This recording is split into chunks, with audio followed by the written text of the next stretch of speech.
নমস্কার বন্ধুরা, আপনারা কেমন আছেন? আশা করি আপনারা ভালো আছেন। আমি ভালো আছি। তো আজকে পালং শাক বেগুন আলু দিয়ে নিরামিষ বানাবো। আর এই যে পালং শাক ধুয়ে নিয়েছি,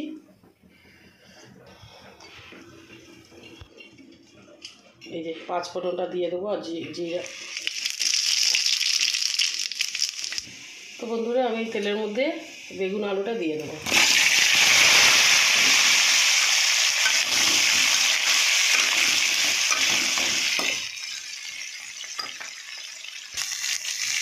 নুন দিয়ে দেবো, হলুদ গুঁড়োটা দিয়ে দেবো,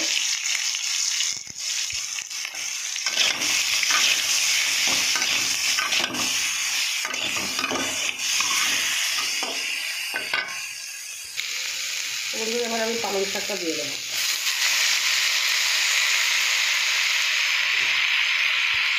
তো মশলাটা করে নেবো বন্ধুরা।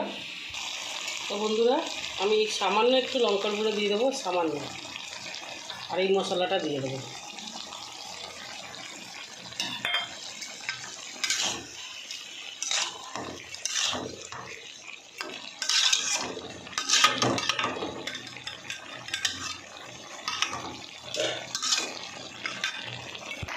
তো বন্ধুরা আমি এরকম একটু পালং শাকের তো একটু এরকম মাখা মাখা রাখবো, ঝোল ঝোল রাখবো।